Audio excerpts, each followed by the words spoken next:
Buenas tardes, colegas. Muy bienvenidos a este segundo webinar que Acheo organiza para ustedes, especialmente. Primero que nada, eh, saludarlos porque gran parte de estas iniciativas corresponden a iniciativas que ustedes mismos han planteado en las actividades de congreso o alguna comunicación que hemos tenido a través de nuestros propios decanos. Por lo tanto, este ejercicio reflexivo, constructivo para el beneficio de nuestros alumnos siempre es muy positivo.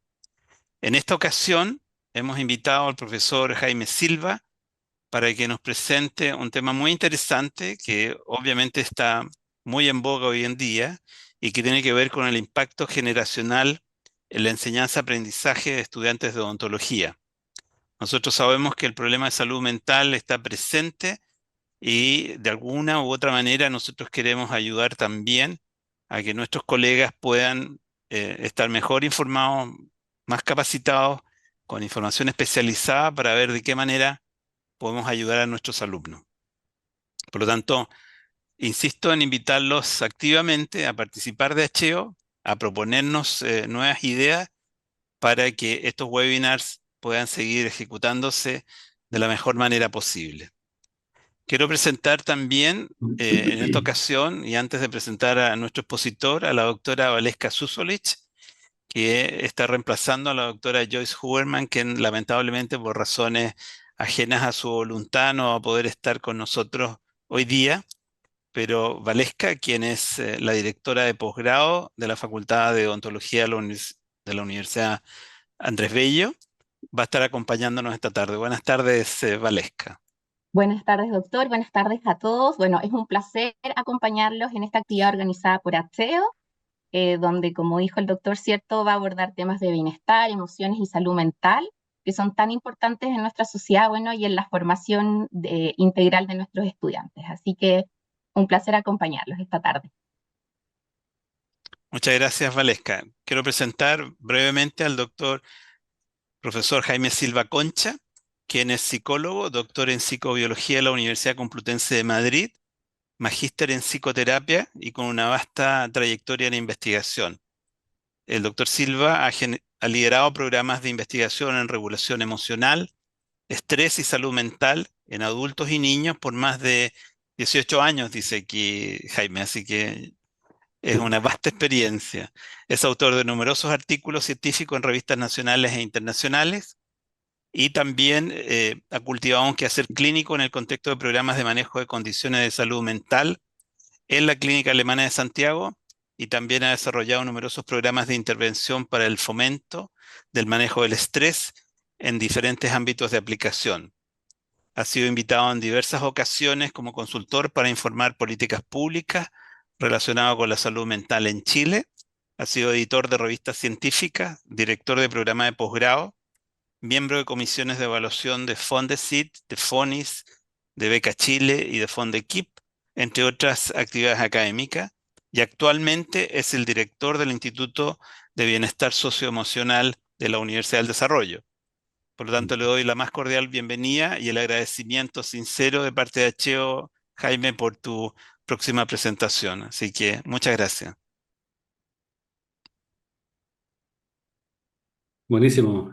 Muchas gracias, doctor Vicentela. Muy agradecido de estar en esta invitación del día de hoy por Acheo. La verdad es que me siento muy honrado de poder conectarme esta tarde con ustedes y poder expresarles, contarles algunas ideas que hemos estado trabajando a propósito justamente de estos temas que nos interesan a todos los que estamos vinculados con el mundo docente, ¿verdad? Que es cómo las distintas generaciones, ¿verdad?, enfrentan eh, los distintos desafíos que implica eh, estar involucrado en el mundo universitario y obviamente en el marco actual y en el contexto general es entender algunos factores que son esenciales desde el punto de vista del mundo emocional y de ahí hacia la salud mental, ¿verdad?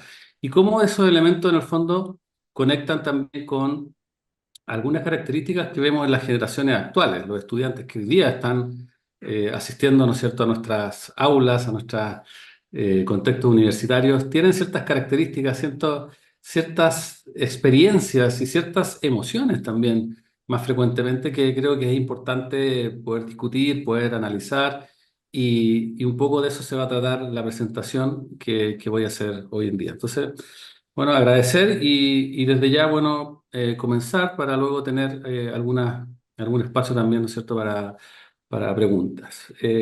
Voy a hablar de tres temas específicos. Voy a hablar primero de algunos ejemplos que les quiero dar, que probablemente conecten también con alguna experiencia que ustedes han tenido, estos ejemplos de alguna manera nos impulsan o de alguna forma nos ayudan a intuir que obviamente hay personas que tienen la necesidad de generar ciertos cambios en el contexto que están experimentando, ¿ya? A partir de esos contextos de cambio voy a hablar de las emociones humanas. Quiero enfatizar algunos elementos que me parecen esenciales comprender, no solo, en realidad, no solo para entender a nuestros estudiantes, sino que también para entendernos a nosotros mismos. Creo que como académicos, como personas que están involucradas en el trabajo día a día con otras personas, tenemos que tener una conciencia muy eh, desarrollada de cuál es esa experiencia que los demás tienen, de qué forma está hecha esa experiencia que aquellas personas a quienes nosotros ejercemos esta labor docente, ¿verdad?, aquejan o experimentan, y por tanto desde ahí también poder conectarnos de mejor manera con esas personas. Y finalmente voy a hablar un poco también de cómo estas ideas impactan a la sociedad, al mundo en general y por supuesto al mundo académico eh, muy importantemente. Bueno, entonces voy a partir con algunos ejemplos reales todos, de contextos en el fondo en el cual uno visualiza algunas características de las generaciones actuales, ¿ya? La primera, le puse comida vegana, y esto tiene que ver con una asesoría que me pidieron en una universidad, eh, en la cual el problema que tenían era el siguiente. Me decían, era un grupo de académicos que estaban intentando resolver algunos temas de la universidad, y uno de ellos muy importante era justamente un petitorio que había hecho el centro de alumnos porque había habido algunas tensiones, y dentro de ese petitorio existía un punto que era que en el casino hubiera comida vegana, ¿ya? Y entonces uno de los académicos que estaba ahí estaba muy molesto de esto y decía, mira, a mí en mi vida, digamos, nunca se me dieron tantas oportunidades como la gente las tiene hoy día, y me parece ya casi insultante y abusivo que estos estudiantes, ¿verdad?, estén solicitando este tema de la comida vegana, ¿ya? Y entonces hay uno inmediatamente en ese contexto, y ya hacia el final de la presentación les voy a eh, dar una explicación. Ahí en ese contexto inmediatamente ve, por ejemplo, en un contexto universitario, ¿verdad?, cómo distintas generaciones enfrentan una situación, en este caso la alimentación. Hay personas que dentro de su petitorio para estar conforme con el mundo universitario dicen, bueno, comida vegana, y una persona que era de una generación distinta, lo que pudiéramos llamar, lo que se llama la generación X, que son personas que están en torno a los 45 años en promedio, pensaba respecto de esta situación. Ese es un ejemplo que quiero después abordar. Otro ejemplo es uno que llamé fobia social, que es muy breve y funcionó de esta manera. Estábamos en clase en la universidad, eh, y entonces pido yo a los estudiantes que por favor armen un grupo, y que vamos a hacer un trabajo en grupo. Y entonces mi ayudante dice, no, yo tengo los grupos hechos, y les da a los estudiantes una lista con los grupos hechos. Y entonces, cuando se estaban armando los grupos que ya habían estado predeterminados, se acerca una alumna y me dice, profesor, me dice, lo que pasa es que yo tengo fobia social. Por tanto, yo quiero quedar con mis compañeras que son mis amigas, ¿ya? Pero ella me dice esto, me dice, tengo fobia social, ¿ya? Y a mí me pareció muy llamativo que ella se refiriera así a su experiencia. Y yo por dentro pensaba, bueno, si realmente tiene fobia social, nunca se hubiera acercado a mí, digamos. Pero más allá de lo correcto o incorrecto del uso de su expresión, me llama la atención en ese momento, y quiero compartirle a usted esta forma de referirse a los deseos, el mundo emocional, ¿verdad? Como medicalizando un poco el mundo emocional, ¿ya? También voy a ir a ese ejemplo posteriormente. Y finalmente, un ejemplo de un caso clínico, eh, de un paciente que en un punto, ¿no es cierto?, llega a consulta por un diagnóstico de crisis de pánico, ¿ya? Y la crisis de pánico ocurre eh, estando en su casa con su hija de 3 años, ¿ya? En un momento donde él estaba jugando con ella y como usualmente te dice un paciente, mira, de la nada, empecé a experimentar esta sensación como de perder la fuerza, de una sensación de que me iba a morir, de una sensación de, de miedo, ¿te fijas? Y me cuenta que en ese momento él lo único que atinó a hacer fue a llamar por celular a su esposa que estaba en una reunión de trabajo y la esposa, bueno, se tuvo que salir de esa reunión, ir a la casa y llevarlo a una clínica para ser atendido, ¿ya? Y estas tres situaciones a nosotros nos parecen quizás todas muy distintas, ¿ya? Eh, pero lo que yo quiero llevarlos por este pequeño camino que quiero hacer con ustedes hoy día es mostrarles que la ciencia nos puede ayudar a buscar explicaciones para estas experiencias tan distintas y que intuitivamente en realidad es difícil relacionarlas, ¿ya? Pero yo quiero mostrarles que este tipo de experiencias, las tres experiencias que les estoy contando, se pueden entender y se pueden situar en un contexto de la afectividad humana, ¿ya? Si entendemos cómo funcionan las emociones, en realidad vamos a ver que estas tres experiencias tienen que ver con ciertos desafíos, ciertas vivencias que están muy acentuadas hoy en día. Y es lo que vamos, hacia el final de la presentación vamos a llamar la cultura de la ansiedad, ¿ya? Y entonces el foco eh, que quiero ir desarrollando a partir del entendimiento de las emociones es intentar tener una concepción de cómo podemos ayudar a las personas, a las organizaciones, a la sociedad en general, a cambiar y promover su desarrollo a partir de estos conocimientos de eh, la ciencia psicológica, ¿ya? Y por supuesto de ahí, obviamente, a lo que pudiera impactar y así lo hace, ¿verdad? En el mundo el contexto de la educación superior. Bueno, hablemos de emociones muy rápidamente y decir, obviamente, que las emociones son la base sobre la cual se organiza el desarrollo, el aprendizaje, el bienestar personal y sin lugar a dudas también la salud mental, ¿ya? No hay cambio en los seres humanos sin emociones, ¿ya? Las emociones entonces son este motor que organiza estas dimensiones, ¿ya? Para nosotros aquí, por ejemplo, en este contexto del aprendizaje, obviamente va a estar constituido por diversas experiencias afectivas y diversos entornos, que ya me voy a referir a ello, que de alguna manera le van dando una estructura, una organización a la experiencia que vamos teniendo en este mundo que llamamos el mundo universitario, el mundo de educación superior. Pero esto es mucho más amplio y obviamente el mundo afectivo es el mundo que de alguna forma organiza la sociedad en general, ¿ya? Muchas veces perdemos de vista esto, pero aquí, como quiero transmitirle a ustedes, vamos a poner justamente el acento en ese aspecto, esa dimensión del comportamiento humano por un lado, desentrañar su relevancia, pero por otro también para tener una buena idea, o reflexiones, ¿verdad?, que nos ayuden a tomar decisiones, generar estrategias, eh, promover contextos, ¿verdad?, que nos ayuden a mejorar la experiencia y el desarrollo de nuestros estudiantes en la universidad. Bueno, una cosa que probablemente ustedes por intuición saben, pero que no muchas veces nos detenemos a reflexionar, es que las emociones más importantes que los seres humanos experimentamos son emociones que experimentamos en relación a otros seres humanos, ¿ya?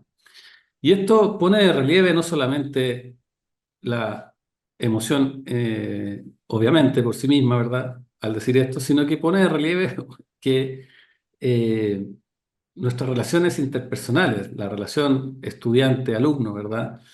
Es, sin lugar a dudas, también como ustedes que tienen este enfoque que se aplica luego, o sea, esta formación que luego se aplica a un contexto clínico, que obviamente también impacta ahí. La relación médico-paciente, ¿verdad? Odontólogo-paciente, es central, es esencial en el desarrollo del acto, ¿no es cierto?, terapéutico, ¿ya? Y ahí está toda la línea, no sé, por ejemplo, de adherencia al tratamiento, como el fenómeno de adherencia al tratamiento, que es tan relevante, ¿verdad? Eh, Está absolutamente conectado a esa dimensión de la vida clínica, en el fondo, ¿ya? Las emociones humanas son, por definición, emociones sociales, ¿ya? Y cada vez más en ciencia hemos ganado esa conciencia de cómo eh, la estructura de la mente, la organización de la mente, se basa justamente en este mandato esencial, que es esta necesidad que tenemos todos los seres humanos por estar conectados con otros seres humanos, ¿ya? Esta es una necesidad básica que se inicia tempranamente en el desarrollo. O sea, de hecho, nacemos con esta necesidad. Tenemos ciertas respuestas invariantes frente a estas necesidades sociales. Por ejemplo, la desconexión social invariablemente provoca ciertas emociones en los seres humanos. Es una necesidad que persiste, si bien se va complejizando en el desarrollo, es una necesidad que permanece allí durante toda nuestra vida. Nunca dejamos de tener la necesidad de estar conectados a otros y pone de relieve también la centralidad que tiene el estrés interpersonal en eh, en el desarrollo de las personas, ¿ya? Entonces, si bien tendemos a pensar, ojo aquí, si bien tendemos a pensar que las emociones son experiencias individuales, por ejemplo, yo estoy enojado, yo tengo miedo, yo tengo rabia, yo siento vergüenza, eh, realmente las emociones hablan mucho más de nuestras relaciones, de la calidad de nuestras relaciones, la calidad y cualidad de nuestras relaciones, que de nosotros mismos de manera individual, ¿ya? Cuando trabajamos en psicología, ¿verdad? Por ejemplo, en la dimensión de la psicología clínica, una de las cosas que nosotros aprendemos muy tempranamente en nuestra formación es que si bien las personas tienen emociones, por supuesto, esas emociones tienen una historia, ¿ya? Y por tanto, las emociones que nosotros tendemos a experimentar más frecuentemente no están ahí en el aire. No es que yo tenga ansiedad usualmente porque soy una persona ansiosa per se. O no, o yo no soy una persona melancólica frecuentemente porque nací melancólico. Realmente, si bien pueden haber ciertas tendencias en nuestra motivación y emoción, lo cual se llama temperamento, lo cierto es que el temperamento se mezcla con un contexto interpersonal, el cual va a determinar las emociones más frecuentes y más importantes en la experiencia de una persona, ¿ya? Entonces, lo que nosotros podemos decir sin temor a equivocarnos es que las relaciones humanas nos van a otorgar dos componentes esenciales a nuestra estructura o nuestra función psicológica. Nos van a entregar una manera de sentir el mundo y nos van a entregar una forma de regular y lidiar con esa experiencia emocional que tenemos en el día a día. Entonces, contextos vinculares o relacionales, ¿verdad? Donde yo, por ejemplo, no puedo mostrar mis emociones, van a dar origen a ciertas experiencias en el desarrollo versus, por ejemplo, contextos vinculares donde la persona está permanentemente siendo atendida por otras personas, por ejemplo.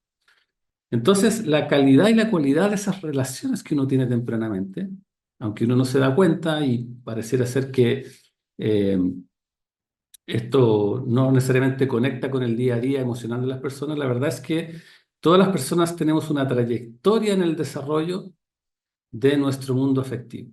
Y por tanto, las experiencias más frecuentes que tengo yo hablan justamente o develan justamente esa historia que yo he tenido en mi desarrollo, ¿ya? Cuando nosotros miramos los elementos esenciales de la respuesta emocional humana, esto es un poco técnico, pero lo quiero mencionar porque me parece importante.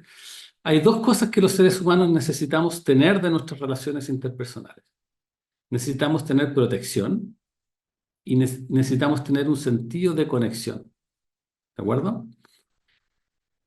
Cuando esas necesidades, y estas son las necesidades más profundas y más básicas que todo ser humano no puede dejar de tener, ¿ya? Esto es un desde. Todo ser humano tiene una necesidad de ser protegido y tiene una necesidad de estar conectado con otros, ¿ya? Cuando se rompe alguna de estas necesidades, es decir, estas necesidades no se logran tener, no se logran cumplir, surgen las emociones más básicas y más relevantes también, que son el miedo cuando falta protección y la tristeza cuando falta conexión. ¿De acuerdo? Entonces, todo contexto interpersonal, ¿verdad? Todo contexto interpersonal, ya sea los vínculos tempranos, la parentalidad, como los vínculos que estamos hablando también del mundo, por ejemplo, educativo, la relación estudiante-profesor o académico, o el mundo clínico, la relación paciente-terapeuta, eh, van a estar imbuidas en estas necesidades que estamos describiendo acá, ¿ya? Entonces, cuando tú miras, y si ahora focalizamos, ¿verdad? En elementos como cuáles son las experiencias que más se han acentuado hoy en día, lo que nosotros sabemos, si bien las tasas de depresión son muy altas, ¿ya? Si ustedes miran la epidemiología y miran cosas como, por ejemplo, ustedes pueden hacerlo en sus casas, muy sencillo, pueden buscar en Google uno puede buscar los términos que se buscan en Google, es decir, qué palabras se buscan más frecuentemente. Y si ustedes comparan la palabra tristeza o la palabra depresión versus la palabra ansiedad, no hay palabra comparativamente desde el punto de vista de las emociones que se busque más hoy en día que la palabra ansiedad, ¿ya? Eh, y hoy día entonces la ansiedad es una emoción que realmente está en todas partes, ¿de acuerdo? Entonces nos podríamos preguntar la estructura de esas emociones, ahora que ya las mencioné, que tienen que ver con necesidades humanas básicas. ¿Cuál es la estructura de estas emociones? ¿Ya? Bien, la ansiedad es una emoción que está orientada al futuro, ¿ya? La ansiedad es una hija del miedo, ¿ya? La mayor parte de las veces el miedo se expresa como ansiedad, es decir, es un miedo anticipatorio, es un miedo a algo que pudiera ocurrir en el futuro. La tristeza, en cambio, es una emoción del pasado, ¿ya? Y esto nos pone inmediatamente en un análisis que es muy interesante. Las emociones tienen que ver, estas dos emociones, la ansiedad y la tristeza, tienen que ver con nuestra posición mental en el tiempo. Si nos situamos en el futuro, la emoción más relevante es la ansiedad. Si nos situamos en el pasado, la emoción más relevante es la tristeza, ¿ya? Y la tristeza, como ya expliqué, es una emoción de la desconexión, ¿ya? Y genera mecanismos cognitivos mentales muy relevantes, como rumiar, darle vuelta a las cosas que sucedieron, a las cosas que no tengo, a las cosas que perdí, las cosas que se fueron. Y usualmente se conecta con un sentido autocrítico, ¿ya? Pero es una emoción que moviliza a conectarse de nuevo. La ansiedad, en cambio, es una emoción que deriva de la incertidumbre. La ansiedad es una emoción que deriva de la incertidumbre y genera un mecanismo cognitivo parecido a la rumiación, pero se llama preocupación. Yo me preocupo de lo que puede suceder. Entonces le doy vuelta a qué voy a decir en el examen o cómo me va a recibir esta persona que voy a conocer. Cualquier cosa que tenga que ver con un miedo a algo que puede suceder tiene que ver con la ansiedad. Y está más que asociada a la autocrítica, está asociada generalmente a la externalización o la atribución externa de las cosas, ¿ya? La ansiedad, en cambio, en vez de movilizar la reconexión, moviliza el control, ¿ya? Ahora, lo interesante para esta conversación, y hacia allá donde yo quiero ir, es que la historia individual, la forma en cómo nos hemos relacionado con otras personas en el pasado, acentúa una u otra de estas dimensiones. Todo ser humano va a tener, quiera o no, una tendencia hacia la ansiedad o hacia la tristeza. ¿Ya? Esto no quiere decir que no podamos sentir las dos cosas, por supuesto que sí. Solo estoy diciendo que en promedio las personas podemos sentir más ansiedad o en promedio podemos sentir más tristeza. Por ejemplo, en el desarrollo, cuando uno, si ustedes vieron la película Intensamente que se puso de moda, lo que la película Intensamente muestra es que cuando las personas empiezan a desarrollar su capacidad de ver el futuro, lo que surge es la ansiedad, ¿ya? Por eso dice la emoción nueva, ¿no? Es un poco incorrecto eso porque la ansiedad en realidad un niño más pequeño puede sentirla también, pero entre más se complejiza tu capacidad de ver el futuro, más ansiedad puede ocurrir. Ahora, si a mí me queda un futuro muy largo por desarrollar, ¿cuál es la emoción más probable que voy a tener? Bueno, la ansiedad. En cambio, si yo soy una persona que tiene, no sé, 85 años, mi futuro lo puedo ver más restringido y voy a ver un gran pasado hacia atrás. Entonces, ¿cuál es la emoción más frecuente en esa etapa de la vida? Bueno, la tristeza. Entonces, no solamente depende de mi historia, sino que del momento en el desarrollo que me encuentro. Pero, en general, las personas que han vivido historias de rechazo, soledad, falta de afecto, eh, usualmente tienen más acentuada la experiencia de tristeza y son personas que tienden a suprimir sus emociones, a no mostrarlas. En cambio, las personas que han tenido una historia de ambivalencia, incertidumbre, eh, tienden a tener otra estrategia en relación a sus emociones. Son personas que exageran su mundo emocional, lo acentúan, lo muestran, lo ponen al servicio de las relaciones. Y esas personas tienen más ansiedad, más necesidad de controlar a otras personas, ¿ya? Eh, entonces, ¿qué sucede con esta estructura? Esta es una estructura básica de la experiencia humana, ¿ya? ¿Qué sucede? Que las sociedades también amplifican ciertos tipos de cuidado, ¿ya? En la historia de la humanidad, o en la historia de un país incluso, tú puedes ir observando diferentes necesidades sociales que van haciendo que cierto tipo de vínculos se vayan favoreciendo versus otros, ¿ya? Y lo que se ha ido favoreciendo, eh, y esto es un poco largo de discutir, pero lo voy a decir muy rápidamente porque no hay mucho tiempo, lo que se ha ido favoreciendo en nuestra sociedad actual es lo que se llaman los cuidados indulgentes. ¿Qué son los cuidados indulgentes? Son cuidados donde la parentalidad está hecha al servicio de las necesidades de los niños y niñas, ¿verdad? De tal forma que los cuidadores nos sentimos completamente responsables del mundo emocional de los niños y niñas, ¿ya?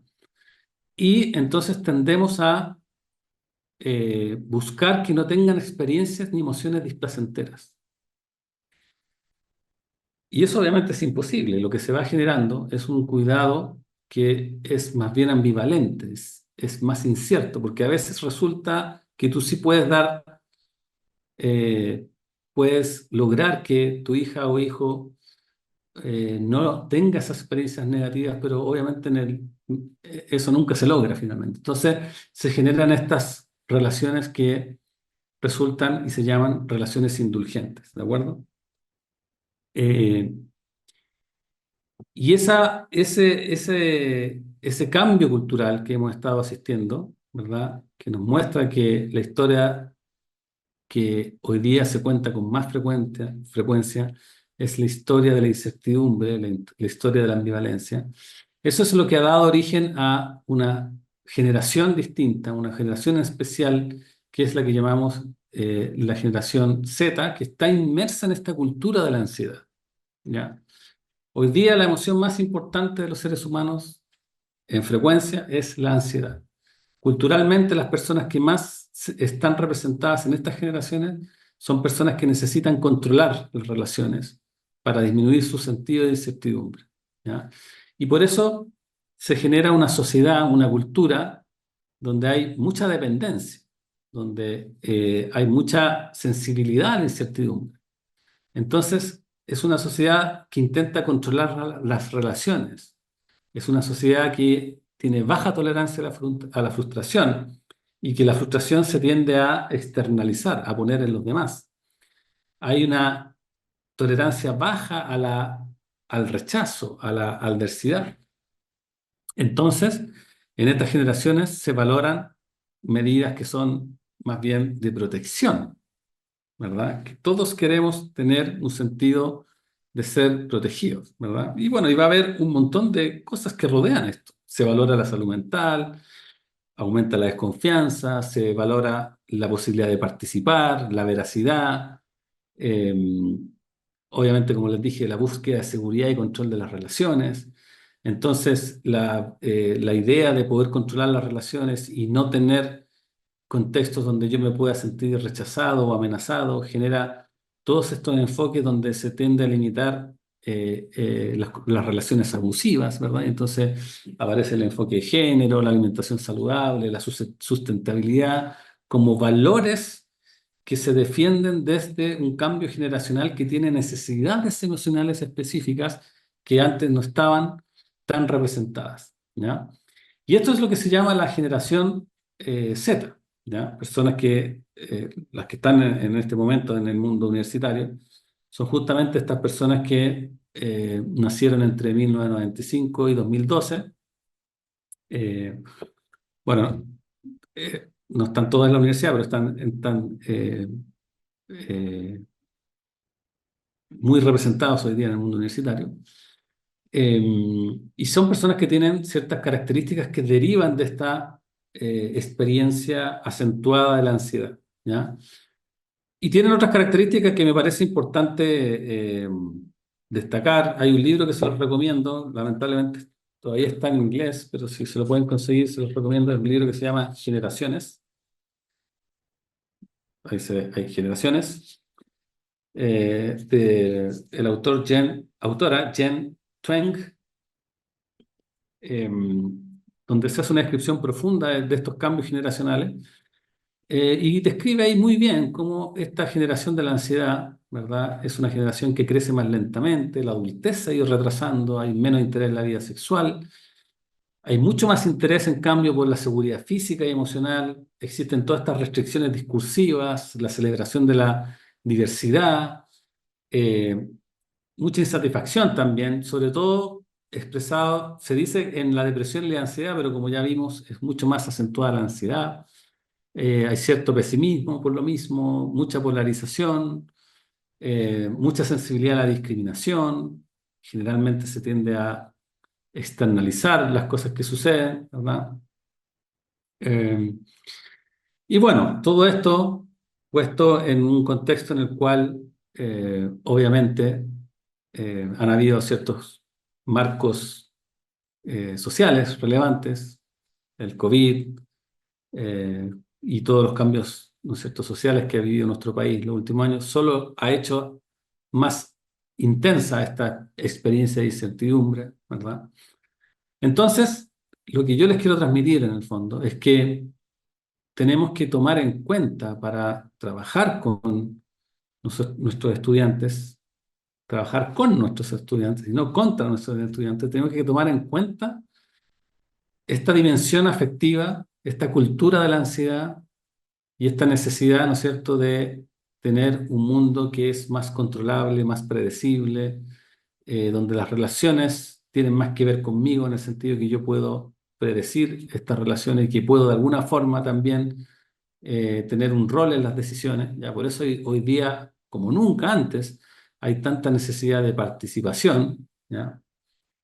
Entonces, todo eso es un escenario que para que nosotros podamos, creo yo, desenvolver mejor nuestras actividades educativas, el mundo académico, tenemos que de alguna manera dar cuenta de estrategias que sean capaces de tomar estas características y llevarlas, ¿verdad?, a estrategias, programas, iniciativas que de alguna manera permiten trabajar, como le decía, con estas características y no contra estas características, ¿ya?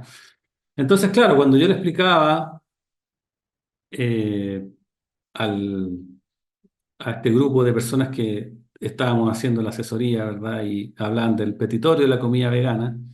Yo le decía, bueno, para ayudar a estas personas necesitamos conectar con esas emociones que están detrás, ¿ya? Entonces estas personas no quieren comida vegana como un privilegio, quieren comida vegana porque eso involucra que es un contexto donde muchas personas que tienen ese tipo de alimentación van a tener la experiencia de ser incluidos, de ser considerados. ¿Te fijas? Eh, de un mundo que parece que es un mundo donde todos tendemos a pertenecer más, ¿ya? El lado difícil de esto es que efectivamente hoy día las emociones se tienden a medicalizar y por tanto las personas que tienen estas características, la generación Z sobre todo, les es mucho más fácil decir tengo depresión que decir tengo tristeza, por ejemplo. Les cuesta mirar sus emociones. Entonces tenemos que hacer un trabajo por el mundo, en el mundo emocional. Y la crisis de pánico, en general, cuando tú trabajas con pacientes y cuando esto tú lo llevas al mundo clínico, te das cuenta que las crisis de pánico, por definición, están relacionadas con cambios en relaciones interpersonales relevantes. El caso que les mencionaba es el caso de una persona que efectivamente lo que le ocurría a este paciente es que tenía la percepción de que su pareja, su esposa, ya no estaba interesada por él, ¿ya? Y efectivamente, en el fondo, cuando empezamos a trabajar sobre ese tema, esa percepción que él tenía era correcta, de hecho terminaron separándose, pero a lo que voy es que estas expresiones emocionales que parecieran estar desconectadas de todo, al final, si nosotros somos capaces de situar las necesidades de las personas en el contexto emocional, interpersonal donde ocurren, ¿verdad? Nosotros podemos trabajar de manera mucho más estratégica, ya sea en un contexto universitario o en un contexto clínico, ¿de acuerdo?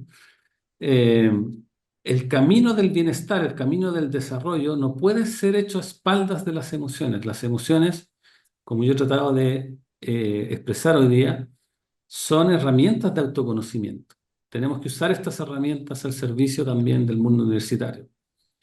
Entre más se comprende una persona, más, eh, eh, entre más comprende sus emociones, más se comprende a sí misma y más puede eh, y mejor puede relacionarse con otras personas y también ese aumento de conocimiento se relaciona con menores niveles de problemas de psicopatología o problemas de salud mental, ¿ya? Estamos en el tiempo, doctor. Ajá. Entonces, para ir cerrando, vivimos en una sociedad que está centrada en el control de las emociones más que en su comprensión. Tenemos que avanzar, ojalá, en esa perspectiva de el mundo emocional como un mundo relevante. eh, y ojalá, obviamente, desmedicalizar las emociones, entender que el mundo emocional es información para el desarrollo personal, es información también para desarrollar métodos y estrategias que sean mucho más efectivas y sensibles, ¿verdad?, a estos aspectos sustantivos, sustanciales de la experiencia humana y que le dan forma y determinan de manera muy profunda lo que ocurre, obviamente, en el ámbito de la educación, en el ámbito de la salud mental, en nuestra sociedad en general. ¿Mm? Bien, eso eh, sería mi primera reflexión del día de hoy, a la espera de algunas preguntas, comentarios para poder quizá ir bajando esta conversación a, a sus necesidades más específicas. Muchas gracias, profesor Silva. Siempre es muy interesante escucharlo en el detalle de su presentación y obviamente en un tema tan relevante para nosotros que estamos preocupados del proceso formativo de muchachos que, como tú bien dijiste, tienen un enfrentamiento clínico que requieren que todas estas emociones estén lo suficientemente estabilizadas. La primera pregunta que te quería hacer era si es que es necesario que en caso particular de estas carreras que tienen un componente clínico, Ujú, nosotros tengamos que hacer un diagnóstico de mm, estos ámbitos, de estas emociones, como para poder saber enfrentar de mejor manera el proceso que viven estas personas, digamos. Porque se entiende que muchos de estas emociones se construyen en el ámbito familiar o en el ajá, ámbito ajá. de los amigos. Así es. Bueno, yo creo que, o sea, soy un convencido de que, sobre todo las personas que trabajamos con otras personas de manera, ¿no es cierto?, sistemática, como puede ser un odontólogo, un psicólogo clínico, un médico, donde el tratamiento, como dije, va a depender profundamente de esa relación que se establece. Creo yo que amerita siempre un conocimiento, al menos mínimo, ¿no es cierto?, de esos factores emocionales que están puestos al servicio de una relación de tipo clínico, ¿ya? Y más concretamente pienso yo bueno, la psicología, obviamente, la medicina y la odontología debieran siempre incluir no solamente un curso o contenidos de psicología, sino que creo yo que también eh, contextos formativos de autoconocimiento, ¿ya? Yo creo que eso es muy importante. También pensemos que cuando uno mira las estadísticas de salud mental de las profesiones, la odontología es una de las carreras que tiene algunas dificultades en ese ámbito. Entonces, a mí me parece que es muy relevante ese desarrollo. Quizás estoy hablando de más porque sí lo hacen, pero si ustedes me preguntan a mí desde mi desconocimiento, yo diría, bueno, lo que a mí me parece que debiera ser importante en una carrera de odontología es, sin lugar a dudas, cursos de bienestar psicológico y de autoconocimiento como exigibles, digamos. ¿Mm? Perfecto. Ok. Em, Te voy a transmitir una pregunta de un asistente, agradecer Ajá. también los saludos de todos quienes nos han escrito en el chat. El doctor Daniel Lira pregunta, ¿cuál es la diferencia que podría existir respecto al sufrimiento y la resiliencia entre la generación X y la generación Z? ¿Y podría esto Ujú. permitir extender algunos conflictos? Sí, es una súper buena pregunta. La generación X es una generación que fue educada para no mostrar sus emociones, ¿ya? Y en esa educación donde tú tienes que conectarte menos con tus emociones, el problema no es la ansiedad, el problema es la tristeza. Porque al desconectar de tus emociones también te desconectas de los demás, ¿ya? Entonces uno mantiene una distancia afectiva con el otro. Eh, y entonces aparecen dos generaciones completamente distintas, una que tiene más trastornos depresivos y otra que tiene más trastornos ansiosos. Y entonces cuando tú pones estas dos generaciones frente a frente, la una piensa que la otra, ¿verdad? Es, por ejemplo, qué sé yo, exagerada, alaraca, criticona, mientras que el otro ve a la generación X como una persona que no se conecta, que no sabe vivir, que no disfruta, etcétera.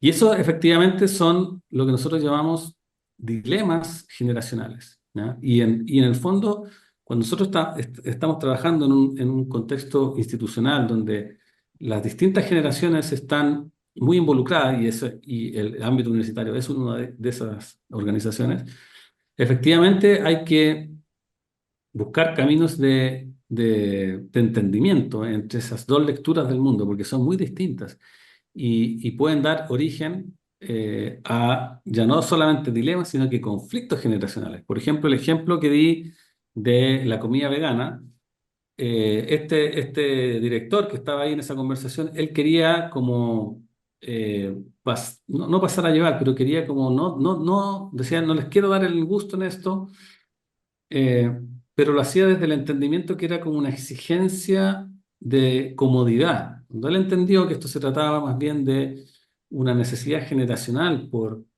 ser incluidos, la lectura él la empieza a leer de otra, completamente distinta. Se empieza a entender de otra manera. Entonces, al final se trata de destrabar estos lenguajes emocionales que son distintos, que son diferentes, para encontrar soluciones intermedias finalmente. Ok, doctora Susolich, Gracias. ¿alguna Acá, pregunta? sí.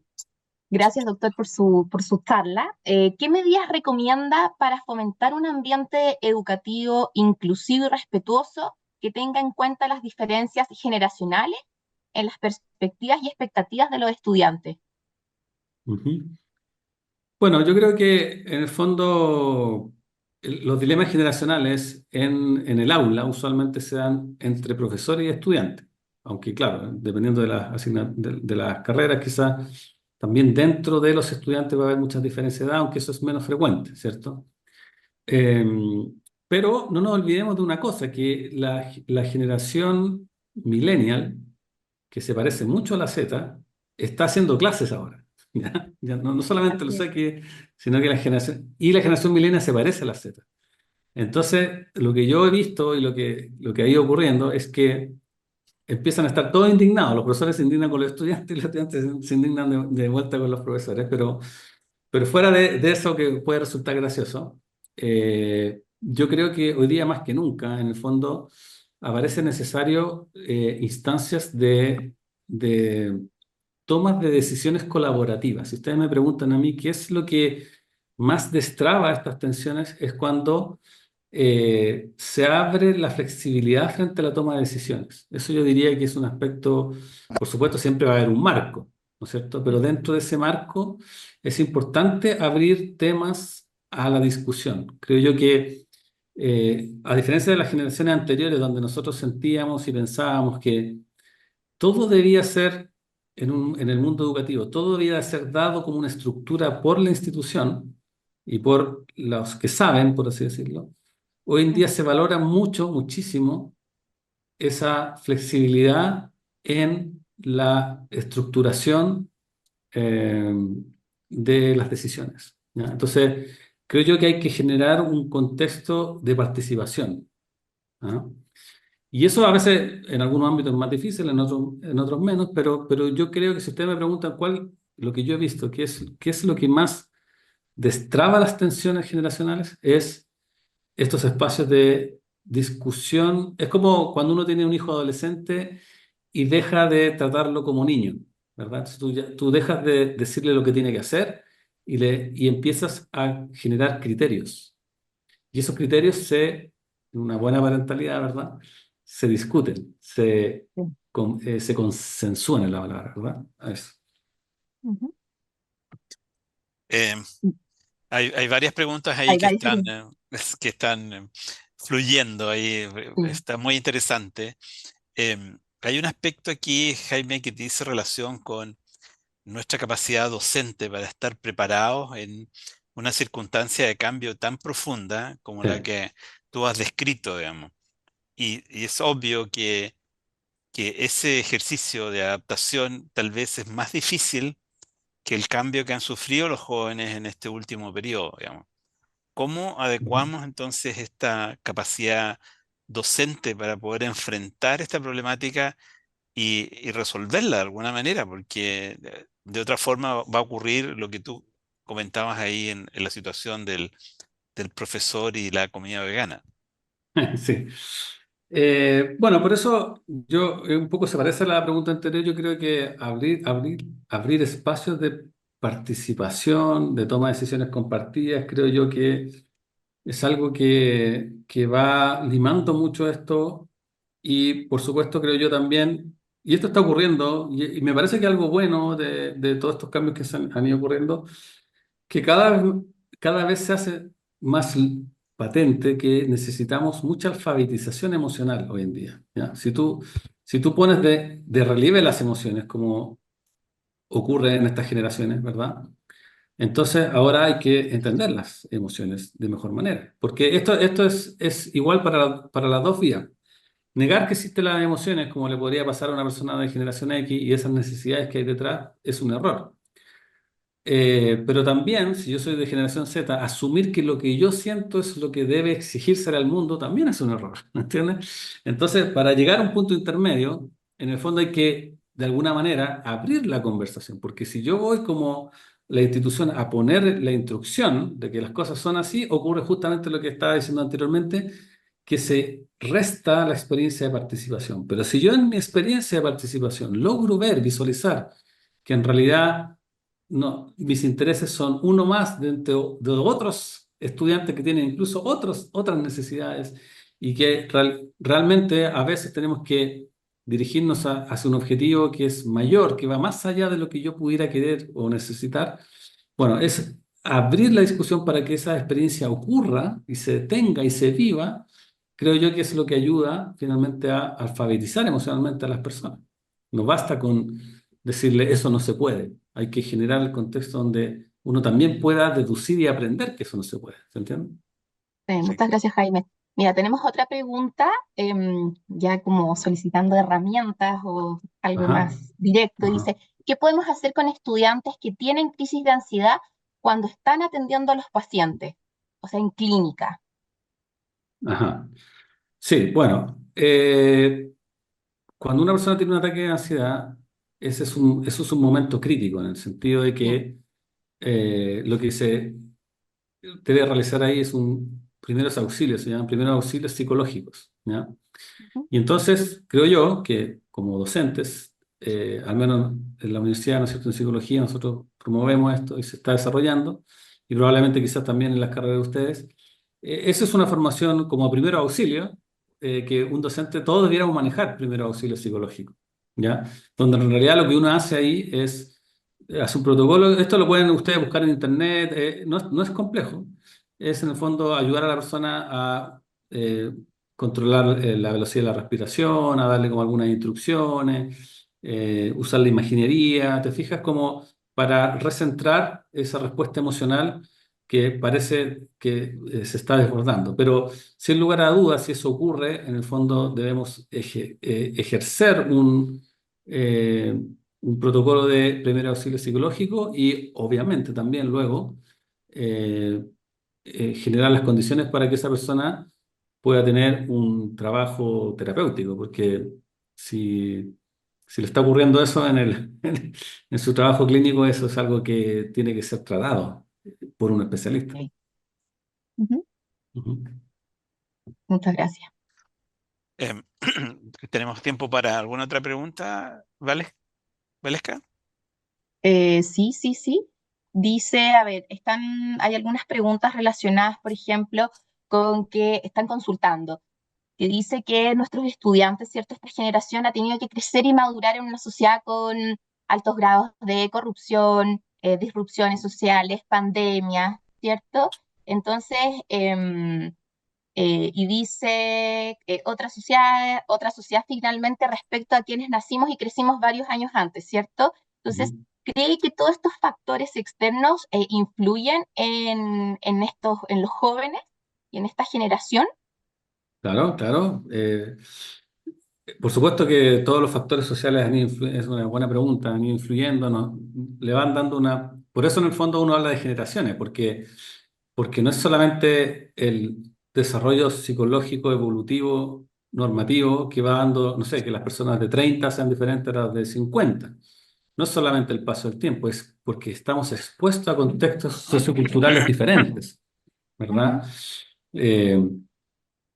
Eh, no sé, las personas de la generación sí, X en Chile, por ejemplo, tenían la posibilidad de ir a un concierto de música recién el año, creo que fue 90, ¿ya? Porque antes claro. había condiciones políticas en Chile que no podían haber conciertos de música, conciertos... Entonces, eso es una vida completamente distinta y eso te da una forma de ver el mundo de una manera completamente distinta y eso genera diferencias generacionales.